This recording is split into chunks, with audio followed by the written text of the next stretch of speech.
Praise the Lord. ஆண்டவர் ரட்சகருமாகிய இயேசு கிறிஸ்துவின் விலையேற பெற்ற வல்லமுள்ள நாமத்தால் இந்த நாள் கர்த்தருடைய வார்த்தை மூலம் உங்களை சந்திக்கிறது மிக்க மகிழ்ச்சி. இந்த நாள் கர்த்தர் நமக்கு கொடுத்த வார்த்தை சங்கீதங்களின் புத்தகம் 31 சங்கீதம் 17 வசனம். கர்த்தாவே, உம்மை நோக்கி கூப்பிட்டு நான் வெட்கப்பட்டு போகாதபடி செய்யும். துன்மார்க்கர் வெட்கப்பட்டு பாதாளத்தில் மௌனமாக இருக்கட்டும். ராகத்தலைவன் ஒப்புவிக்கப்பட்ட தாவீதின் சங்கீதம். தாவீது ஒரு ஜெபம் ஜெபிக்கிறார். ஆண்டவரே, உம்மை நான் நோக்கி கூப்பிட்டு நான் வெட்கப்பட்டு போகாதபடி செய்யும். ஆண்டவரே, என்னை வெட்கத்துக்குள்ளாக்குற காரியங்கள், அவமானத்துக்குள்ளாக்குற காரியங்கள், என்னை ஏமாற்றுகிற காரியங்கள், இத்தனை காரியங்கள் இருக்குப்பா. நான் உம்மை நோக்கி கூப்பிடுகிறேன் ஆண்டவரே, நான் உம்மை நோக்கி கூப்பிடுகிறேன்ப்பா. துன்மார்க்கர் வெட்கப்பட்டு போட்டோம்ப்பா. துன்மார்க்கர் வெட்கப்பட்டு பாதாளத்தில் மௌனமாக இருக்கட்டும்ப்பா. உம்மை நோக்கி கூப்பிடுகிற பிள்ளையோட வாழ்க்கையில் அப்பா நீங்கள் வெற்றியை கொடுங்கப்பா. அப்பா நீங்கள் வெற்றியை கொடுங்க. இந்த அவமானத்தை மாற்றுங்கப்பா. அவமானத்தை மாற்றுக, என் ஏமாற்றத்தை மாற்றுக. எனக்கு வெட்கம் உண்டாக செய்கிற அநேக காரியங்கள் இருக்குப்பா. அப்படியாப்பட்ட காரியங்கள்லேருந்து எனக்கு நீங்கள் ஜெயத்தை கொடுங்கப்பா. என்னை நீங்கள் காப்பாற்றுங்கப்பா. அப்படியா சங்கீதக்கார தாவீது ஜெபிக்கிறார். என்ன ஜெபிக்கிறார்? கர்த்தாவே, நான் உம்மை நோக்கி கூப்பிட்டு நான் வெட்கப்பட்டு போகாதபடி செய்யும். என்னால் ஒன்றும் செய்ய முடியலப்பா, என்னால் ஒன்றும் செய்ய முடியல. ஆண்டவரே, நீர் எனக்கு உதவி செய்யுங்கப்பா. எனக்கு வெட்கம் உண்டாக்க நினைக்கிற அநேக தந்திரங்களை, அநேக சூழ்ச்சிகளை, அநேக காரியங்களை உங்களால் மாற்ற முடியும்ப்பா. அநேக காரியங்களை உங்களால் மாற்ற முடியும்ப்பா. நான் வெட்கப்பட்டு அவமானப்பட்டு நிற்கும்போது அநேக காரியங்கள், சில செயல்கள் அப்படி இருக்குப்பா. நான் அதை பார்க்குறேன். ஆனால் என்ன நீங்கள் காப்பாற்ற முடியும், என்ன நீங்கள் பாதுகாக்க முடியும்ப்பா. அப்படியா சங்கீதக்கார தாவீது ஜெபம் பண்ணுகிறார். துன்மார்க்கர் வெட்கப்பட்டு பாதாளத்தில் மௌனமாக இருக்கட்டும்னு ஜெபிக்கிறார். அருமையான ஒரு தாயார், கர்த்தரோடு நடக்கிற ஒரு தாயார்.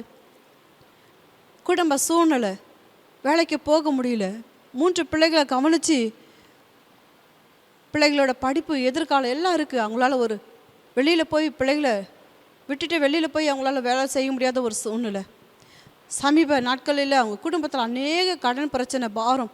எதனாலன்னு பார்த்தீங்கன்னா, இந்த கணவர் ஒரு சரீர பலவீனத்தினால் பாதிக்கப்பட்டு மாதத்தில் கொஞ்ச நாள் வேலைக்கு போக முடியுது, கொஞ்ச நாள் போக முடியாத ஒரு சூழ்நிலைனால கடன் பட்டு அநேக நெருக்கத்தில், கஷ்டத்தில் இருக்கிறாங்க. கண்ணீர் மதிலும் அநேகர்கிட்ட அவருடைய வைத்தியத்துக்கு உண்டான பணங்கள், உதவிகள் வாங்கி சொன்ன நேரத்துக்கு அவங்களால கொடுக்க முடியாத, தவணை கேட்டு கொடுக்க முடியாத அப்படியா ஒரு நெருக்கத்தின் மதில் இருக்கிறாங்க. அந்த தாயார் கண்ணீரோடு ஆண்டவருடைய சமூகத்தில் கேட்குறாங்க. ஆண்டவரே, நான் என்ன செய்யட்டும்ப்பா, எனக்கு ஒரு ஆலோசனை கொடுங்கப்பா, எனக்கு ஒரு வழிகாட்டுதலை கொடுங்கப்பா. அப்பா, இந்த சூழ்நிலையில் 3 குழந்தைகளை வச்சு என் கணவரோடு நான் கூட இருந்து அவருக்கு உண்டான உதவிகளை நான் செய்யணும், அவரை பராமரிக்க உண்டான காரியங்கள் நான் செய்யணும். அவர் பலவீனப்பட்டு போனார். இப்படிப்பட்ட சூழ்நிலை அவரோடு நான் இருக்க வேண்டிய ஆள். 3 குழந்தைங்களு, சின்ன பிள்ளைகளாக இருக்கிற அந்த 3 குழந்தைகளோடு நான் இருக்கணும். நான் என்ன செய்யணும்னு சொல்லிட்டு அந்த தாயார் தெய்வ சமூகத்தில் கண்ணீர் வடித்தாங்க. கண்ணீர் வடிக்கும்போது கர்த்தர் அந்த மகளோடு இடைப்பட்டார், மகளோடு பேசினார். ஒரு ஆலோசனை கர்த்தர் கொடுத்தார். இந்த காரியங்களை செய்யுமா, அந்த காரியங்களை செய்யுமா சொல்லிட்டு. சரின்னு கர்த்தர் ஆலோசனை கொடுத்து வார்த்தை கொடுத்து அதை தன் இருதயத்தில், மரியாதை போல் தன் இருதயத்தில் வச்சு ஜெபிக்க ஆரம்பித்தாங்க. ஆண்டவரே, எந்த ஒரு காரியத்தை நான் செய்யணுமானா, ஆண்டவரே, ஒரு வியாபாரம் நான் பண்ணேன்னா முன்கூட்டியே அதுக்கு உண்டான அட்வான்ஸ் பணம் வேணும், வேறு வெளியில் போய் வேலை செய்ய முடியாத சூழ்நிலை இருக்குது, நான் என்ன செய்யணும்னு சொல்லிட்டு அந்த கர்த்தர் கொடுத்த ஆலோசனை அந்த மகள் அந்த கர்த்தர்கிட்டே கேட்டாங்க. ஆண்டவரே, இதுக்கு உண்டான வழிகள் அப்படின்ட்டு. அதுக்கப்புறம் அந்த வேத பகுதிகளை பார்த்த உடனே இந்த நீதிமொழிகள் புத்தகத்தில் வாசிக்கும்போது அநேக ஞானத்தை கர்த்தர் கொடுத்து அதுக்குண்டான வழிமுறைகளை கர்த்தர் சொல்லி கொடுத்தார். அந்த மகள் அருமையாக சமைக்கிற ஒரு மகள். தன்னுடைய சமையலை வெளியில் போயிட்டு அந்த மகள் எதுவும் செய்யாதபடிக்கு இந்த வகுப்புக்கு காலையில் குழந்தைங்க ஸ்கூல் போடுற குழந்தைங்களுக்கு உண்டான காலையில் உணவு டிஃபனை அந்த மகள் செய்து கொடுக்கும்படி அங்கே சுற்றி இருக்கிற ரிச் பீப்புளுக்கெல்லாம், ஒரு குழந்தைங்களுக்கெல்லாம் ஸ்கூல் போகிறதுக்கு உண்டான நல்ல சுவையான உணவு சுத்தமாக நீட்டாக சமைச்சு கொடுக்குறபடி அந்த மகள் ஒரு முடிவுக்கு வந்தாங்க. தன்னுடைய வீட்டில் அந்த காலை நேர உணவு அந்த குழந்தைங்களுக்கு பிரேக்ஃபாஸ்ட் கொடுக்கறதுக்கு அந்த மகள் ஒப்புக்கொண்டாங்க. போயிட்டு அந்த மகள் அவங்களுக்கு தெரிஞ்ச அக்கம் பக்கத்து வீடு, வேலை செய்கிற பக்கத்தில் வீடெல்லாம் கேட்டு விசாரித்து கேட்டப்போ தாராளமாக நீ செஞ்சு கொடுக்கலான்ட்டு அப்படியே ஆர்டர் எடுக்க ஆரம்பித்தாங்க. அப்படியே 3 வீடுன்றது ஒரு 5 வீடு அந்த பிள்ளைகளுக்கு அவங்க பேக் பண்ணி அதை கொடுக்கணும். அவங்க சொல்கிற மாதிரி பேக் பண்ணி அந்த டிஃபன் செஞ்சு அவங்களுக்கு கொடுக்கணும். அப்படியா அந்த சின்ன காரியத்தை அந்த மகள் உண்மையோடு உத்தமத்தோடு செய்ய ஆரம்பித்தாங்க. அது மட்டும் இல்லை, நாட்கள் சென்றது. மதிய உணவு அந்த குழந்தைங்களுக்கு பிரேக்ஃபாஸ்ட்டு மட்டும் இல்லை, லஞ்சுக்கு உண்டான வெஜிடபிள் ஒரு காய்கறியோட எக்கோட அந்த பிள்ளைங்களுக்கு அளவு சாப்பாடாக இவ்வளோ கொடுக்கணும்னு சொல்லிட்டு மறுபடியும் ஆர்டர் வந்தது.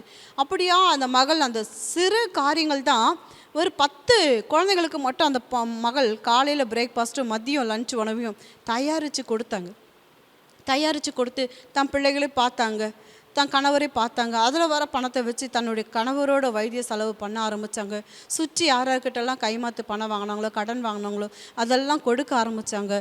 ஆனால் அவங்களோட காரியங்களில் கர்த்தர் இருந்தார்.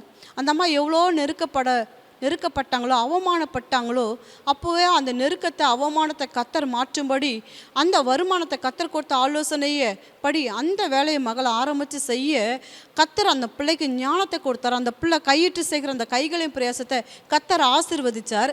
சின்னதாக ஆரம்பித்தது லஞ்ச் வரைக்கும் போய் நின்று அது நல்ல ஒரு காரியங்களை வருமானத்தை அந்த மகளுக்கு கொடுத்தாரு. சுற்றி மருத்துவ செலவுக்கு மற்றவங்கக்கிட்ட யாராகிட்ட வாங்கினாலும் அந்த கடனெல்லாம் அடைச்சாங்க. மற்றவங்க நெகட்டிவாக பேசின வார்த்தைக்கு, மற்றவங்க அவமானத்துக்குள்ளே ஏளனமாக பேசின வார்த்தைக்கு, வெக்கமடைகிற மாதிரி பேசின எல்லா வார்த்தைகளுக்கும் முற்றுப்புள்ளி வச்சாங்க. அந்த அம்மா ஜெபிச்ச ஜெபம் என்ன ஜெபம்? ஆண்டவரே, இந்த சங்கீதக்காரர் ஜெபிச்சது போல் நான் வெக்கப்பட்டு, ஆண்டவரே நான் உண்மை நோக்கி கூப்பிடுறேன், நான் வெக்கப்பட்டு போகாதபடி எங்களுக்கு செய்ய ஆண்டவரே. நான் வாங்கினது உண்மைதான், ஆனால் அவர்கள் வீடு தேடி வந்து நான் அவமான வெக்கம் அதுக்கு உண்டான காரியங்களை எனக்கு செய்யுங்க ஆண்டவரேன்னு சொன்னப்போ அந்த ஆலோசனையை கர்த்தர் கொடுத்து அதை செஞ்சாங்க. இன்றைக்கி பார்த்தீங்கன்னா அவங்க ஒரு பெரிய ரெஸ்டாரண்ட்டே வச்சு நடத்துகிற அளவுக்கு கர்த்தர் அவங்கள உயர்த்திருக்கிறார். அப்போது அந்த மகளுக்கு விரோதமாக காரியங்கள், வெக்கம், அவமானம் என்னென்ன காரியங்கள் வந்துச்சு, கர்த்தர் அதுலேருந்து அந்த மகளை காத்து கொண்டார். கர்த்தர் அந்த மகள்லேருந்து அந்த மகளை அப்படியாப்பட்ட காரியங்கள்லேருந்து அந்த மகளை கர்த்தர் காத்து கொண்டார். அப்படியா அந்த மகளோட கைகளின் பிரயாசத்தை ஆசீர்வதித்து அந்த சரீர சுகம் தன் கணவருக்கு நல்லாகி அவரும் அந்த மகளோட சப்போர்ட் பண்ணி இன்றைக்கி ஓனாகவே சொந்த தொழிலாகவே செய்கிற அளவுக்கு ஒரு பெரிய ரெஸ்டாரண்ட் வச்சு இன்றைக்கி அந்த மகளுக்கு கொடுத்த ஞானத்தின்படி என்ன காரியங்கள் எதை இப்படி செய்யணும்னு சொல்லிட்டு இன்றைக்கி அவங்க சொல்கிறது தான் அங்கே டிஷ்ஷு. அவங்க அந்த காரியங்களை செய்யும்படி நீ ஒரு பெரிய ரெஸ்டாரண்ட் வச்சுட்டு அற்புதமாக ஆச்சரியமாக விதத்தில் அவங்க ரன் பண்ணுறாங்க. கர்த்தாவே, நான் உண்மை நோக்கி கூப்பிட்டேன், நான் வெக்கப்பட்டு போகாதபடி செய்யும். துன்மார்க்கர் வெக்கப்பட்டு பாதாளத்தில் மௌனமாக இருக்கட்டும், தீயோர் வெக்கப்பட்டு பாதாளத்தில் மௌனமாக இருக்கட்டும், துன்மார்க்கர் அவமானப்பட்டு பாதாளத்தில் இருக்கட்டும். இன்றைக்கு வெக்கப்பட்டு போகாதபடி கர்த்தர் நம்மளை காத்துக்கொள்வார். அவரை நோக்கி கூப்பிடும்போது கர்த்தர் காத்துக்கொள்வார். அன்பு தேவஜனமே, எப்படியாப்பட்ட வெக்கத்தை, அவமானத்தை, ஏமாற்றத்தை சந்திக்கிறீங்களோ, சங்கீதக்காரர் தாவீது தேவனை நோக்கி கூப்பிட்டார். அவர் வெக்கத்திலேருந்து, அவமானத்திலேருந்து, ஏமாற்றத்திலேருந்து கர்த்தர் அவரை காத்து கொண்டார். அந்த தாயாரோட நெருக்கத்திலேருந்து, அவமானத்திலேருந்து, வெக்கத்திலேருந்து கர்த்தர்கிட்ட ஜெபிச்சு, கர்த்தரை நோக்கி கூப்பிட்டு கர்த்தர்கிட்ட ஜெபிச்சு கர்த்தருடைய வார்த்தை பெற்றுக்கொண்டாங்க, ஆலோசனை பெற்றுக்கொண்டாங்க. இன்றைக்கு சொந்த ஒரு தொழிலுக்கு அவங்க அதிபதியாக கர்த்தர் அவங்கள வைப்பார். அன்பு தேவஜனமே, எதன் ஊடாய் நீ நடக்கிறாயோ, இன்றைக்கு சங்கீதக்காரர் தாவீது கர்த்தரை நோக்கி கூப்பிட்டு அவருடைய அவமான வெக்கம், ஏமாற்றத்திலிருந்து கர்த்தர் அவரை காத்து கொண்டது போல, விடுதலையாக்குனது போல இன்றைக்கு அன்பு தேவஜனமே, துன்மார்க்கர் வெக்கப்பட்டு பாதாளத்தில் மௌனமாக இருக்கட்டும். கர்த்தரை நோக்கி கூப்பிடுகிறவர்களுடைய வாழ்விலோ கர்த்தர் காப்பாற்றுவார், அவர்களை பாதுகாப்பார், அவர்களுக்கு ஜெயம் கொடுப்பார். அன்பு தேவஜனமே, உன்னுடைய நெருக்கங்கள்லேருந்து நீ கர்த்தரை நோக்கி கூப்பிடும்போது அந்த நெருக்கங்களை மாற்றி உனக்கு ஜெயத்தை கொடுப்பது கர்த்தர் நிச்சயமே. கண்களை மூடி அன்பின் ஆவியானவரை கேட்ட சத்திய வார்த்தைகளுக்கு எங்களை அர்ப்பணிக்கிறோம் அப்பா. இன்றைக்கு எத்தனையோ காரியங்கள் வெக்கப்பட்டு அவமானப்பட்டு நிற்கிற உடைய பிள்ளைகளோட கண்ணீரை தொடச்சி மீண்டும் ஆண்டவரை உம்மை நோக்கி கூப்பிடுகிற அந்த கிருபைகளை கர்த்தர் பிள்ளைகளுக்கு கொடுங்கப்பா. சங்கீதக்காரர் தாவீதை தப்பு வச்சு பாதுகாத்து கர்த்தர் தாமே பிள்ளைகளை தப்பு வச்சு பாதுகாத்து தலை நிமிர செய்வீங்களே, அதற்கு ஸ்தோத்திரம். இயேசுவின் நாமத்தில் ஜெபிக்கிறோம் நல்ல பிதாவே, ஆமேன் ஆமேன். அன்பு தேவஜனமே, கர்த்தர் உங்களோடு கூட இருக்கிற உங்கள் வெக்கங்கள், அவமானங்கள் எல்லாவற்றையும் கர்த்தர் மாற்றி உங்கள் தலை நிமிர செய்வது நிச்சயமே. God bless you. Have a blessed day.